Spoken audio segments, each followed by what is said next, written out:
میرے دوستو سرکار کیا ارشاد فرماتے ہیں، میرے اہل بیت سے بغض رکھنے والا اما منافق، پہلی بات تو یہ کہ وہ منافق ہوگا، اگر نہیں ہے منافق ایمان والا ہے تو حضور ارشاد فرماتے ہیں اما لزنیت، ارشاد فرماتے ہیں وہ حلال زیادہ نہیں ہوگا، وہ حرام زیادہ ہوگا۔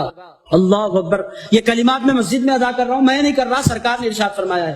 سرکار ارشاد فرماتے ہیں علی سے بغض رکھنے والا یہ حرام زیادہ ہوتا ہے، زنا سے پیدا ہونے والا علی سے بغض رکھتا ہے، زنا سے پیدا ہونے والا فاطمہ سے بغض رکھتا ہے، زنا سے پیدا ہونے والا حسن سے بغض رکھتا ہے، زنا سے پیدا ہونے والا حسین سے بغض رکھتا ہے۔ میرے دوستو یزید کی تعریف کرنا حسین سے بغض نہیں ہے تو کیا ہے، آپ مجھے بتلائیے۔ حضور ارشاد فرماتے ہیں دوسرا سبب اہل بیت سے بغض رکھنے کا، نبی کے گھرانے سے بغض رکھنے کا، یا تو وہ منافق ہوگا یا تو وہ زنا سے پیدا ہوا ہوگا۔ تیسری شکل یہ ہے، حضور ارشاد فرماتے ہیں اما حملت امہ لغیر طہر او کما قال، حضور ارشاد فرماتے ہیں تیسری شکل اس کی یہ ہوگی کہ جب اس کی ماں کا حمل ٹھہرا ہوگا تو وہ ناپاک ہوگی۔ میں آپ سے پوچھتا ہوں سرکار نے کبھی کسی کے پردے ایسے اٹھائے ہیں؟ ہمارے سرکار تو پردے ڈالنے کے لیے آئے تھے، وہ تو پورے منگتوں کے عیب چھپاتے آئے ہیں، آج ہمارے عیب کھلنے نہیں دیتے، قیامت میں بھی ہمارے عیب کھلنے نہیں دیں گے۔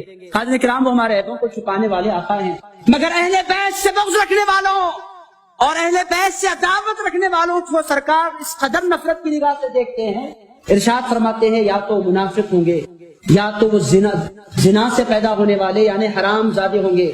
جس کی رگوں میں حلال خون دوڑتا ہے وہ اہل بیت کا غدار نہیں ہو سکتا، جس کی رگوں میں حلال خون ہوتا ہے وہ اہل بیت کا بغض نہیں رکھ سکتا۔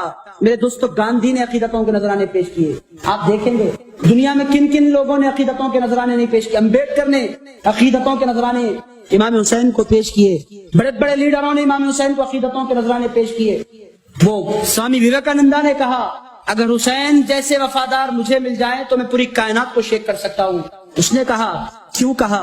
اس واسطے کہ ہو سکتا ہے حلال ذریعے سے وہ پیدا ہو گیا ہوگا۔